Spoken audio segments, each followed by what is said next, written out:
Hey guys, Newt here. Welcome back to another predictions video. This time we are off to the Kingdom of Saudi Arabia for Crown Jewel. There are 7 matches on the card, which is the most I think WWE have done since SummerSlam. Although I'm pretty sure that was only a couple of months ago.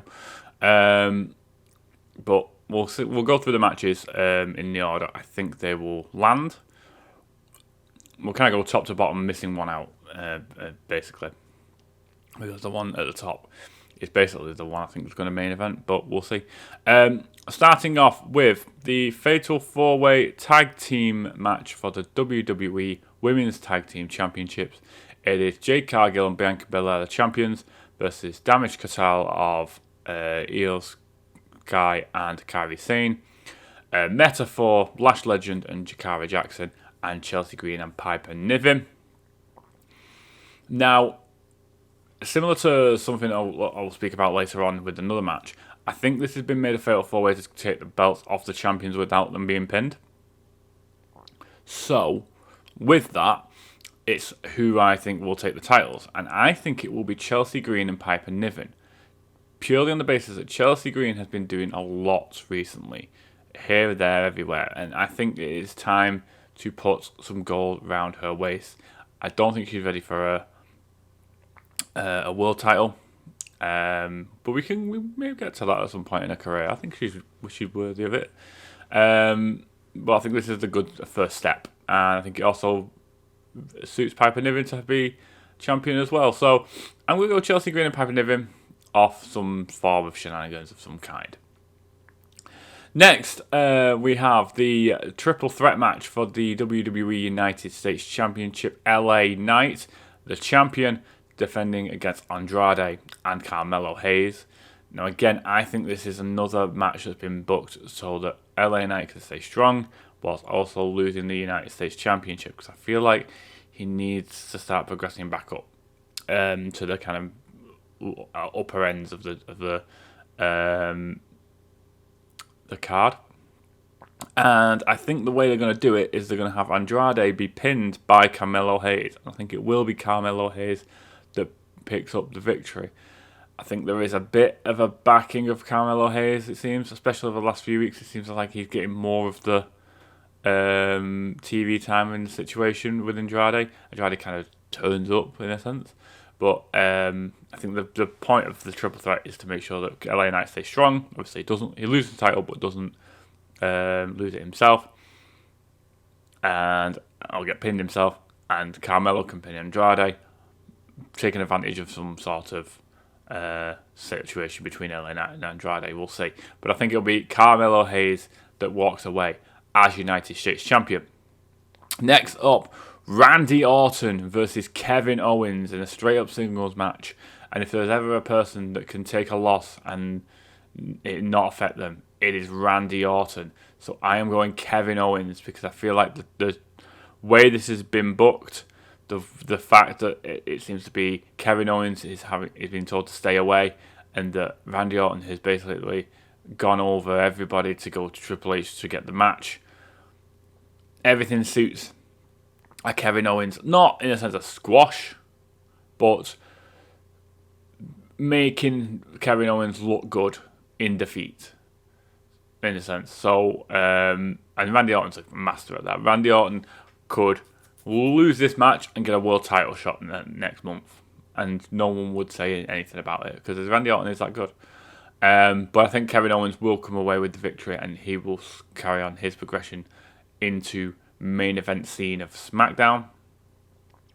Next, Seth freaking Rollins will face Bronson Reed, another just straight up singles match. These two have been brawling here, there, and everywhere in the backstage area. I've enjoyed it. I think it's quite good. I think it gives Seth a bit more grit to his game, going a bit further back to the days of when he was facing Triple H and he went to NXT and all that. So it's a bit. I like it. I like it a lot. I think Seth will get the win. I think Bronson will attack him afterwards, possibly. But I think it will be Seth that gets the win, because I think he needs to get that movement up the card as well. I think there's a lot of building going into Survivor Series that needs to be done, and this is an ideal time to get it done. Because with these Saudi shows, stuff happens, but not a lot happens, usually. They're kind of a spectacle, like a glorified house show.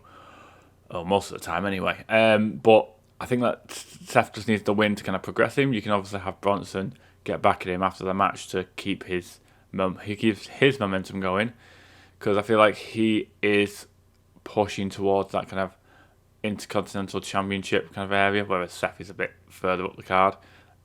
But you never know, it could go the other way. But I think it will go Seth Rollins over Bronson Reed. Next, for the inaugural Women's Crown Jewel Championship, Liv Morgan, the Raw Women's World Champion, versus Nia Jax, SmackDown's WWE Women's Champion. Now, there's a lot going on with this. A hell of a lot. More than there's going on with the men's one. Nia Jax has the overall kind of worry that of Tiffany Stratton. Technically, so does Liv. She has never mentioned that she wouldn't cash in on Liv. She said she would cash in at Crown Jewel. So the overall factor of Tiff Stratz being kind of possibly integral to what goes on is a factor. Add to that Liv Morgan's current rivalry with Rhea Ripley. Now, as of NXT last night, as I'm recording this on Wednesday, Raquel and Liv took out Rhea. Now, there's going to be ramifications to that. Whether it was to just take her out so that she doesn't turn up at Crown Jewel and no one kind of bats an eye at that, or whether it was we're progressing the story on and Rhea's going to turn up at Crown Jewel. It's going to be interesting to see what happens. For me, I think they're more likely to give it to Nia because there's less worry of Liv taking a loss and it not causing issues. Add to the fact that you could have a tease of a cash-in by Tiffany Stratton. Raquel can get involved, everything like that. I think that Nia, and to be fair, Nia deserves it a little bit more, I would say, than Liv Morgan. Both have been fantastic this year, but I think Nia just does that little bit extra. So I think she's worthy of it in a sense. So I'm going to go Nia Jax on that one. Next, for the inaugural Men's Crown Jewel Championship, Gunther, the World Heavyweight Champion, takes on Cody Rhodes, the undisputed WWE Champion. I think Cody Rhodes, symbol of Americana, as he is, I think Cody Rhodes wins this, but not clean. There is heavy rumours that one Bill Goldberg may turn up at Crown Jewel. There's already been a back and forth with Gunther. My theory with this would be that Gunther gets taken out by Goldberg, Cody takes advantage, hits a crossroads, whatever, and Gunther gets pinned. Now that would be his second loss of 2024 and of the main roster. I don't remember him getting pinned. But with that, you're not having him lose clean like he did against Sammy. You're having it tainted because it's Goldberg got involved. You can then get Goldberg Gunther at the Survivor Series while everyone else is dealing with everything else. And it makes sense for me for Cody to hold the Crown Jewel Championship. It also progresses the storyline with Kevin Owens that says that Cody is the poster boy. And this kind of adds to that. So, for me, Cody Rhodes will win, but it will be Gunther gets something happen to him. Most likely a Goldberg spear. So I'm going Cody Rhodes for this. And the last match that obviously has only just been announced. It was announced on Raw, I think.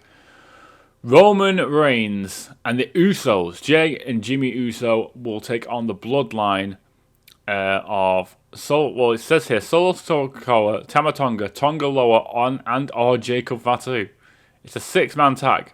So it's 3 from 4 of the Bloodline. Now, who do I think the 4 will be? Or 3 will be? Personally, I would say it should be Jacob, Tama, and Tonga. Because you've got the tag champions and the most dangerous man in the group. And then Solo can be the de facto leader and kind of do everything around. Or you go Solo, Tama, and Tonga and have Jacob as like an enforcer in the background. Either way, I think the person that's not involved in the match gets involved. They become the factor in the situation and in the result. And I think it will be the Bloodline that comes away with the victory.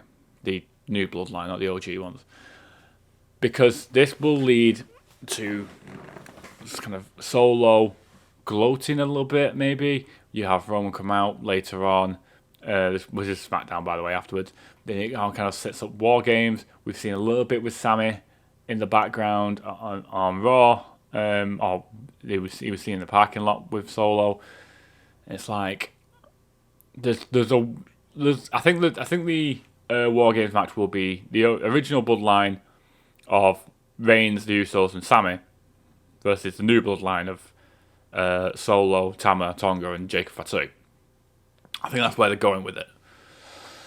So you obviously have to incorporate how we get Sammy into there, which kind of started already. And I think the way it works is that Jimmy takes a loss here, or possibly Jay. I think one of the Usos takes a loss, which obviously will come back to them later on in the build to Survivor Series. But we'll see how it happens. I think it will be the current Bloodline, Solo, Tama, and Tonga, on Jacob Fatu, and not Jacob Fatu. We still don't know who the 3 will be out of the 4. This is the worst thing about it. It's a bit difficult to figure it out. But I think it will be, personally, I think it will be the 2 Tongans because they're the tag team, and one of the other 2. But we'll see what happens with that. But guys, that is my predictions for Crown Jewel 2024. If you've liked this video, please leave it a like. If you haven't, leave it a dislike. Comment with what you want to see on the channel. Subscribe if you are new. Let's get these subscribers up, guys. New channel, so we won't get it going. And until next time, guys, take care.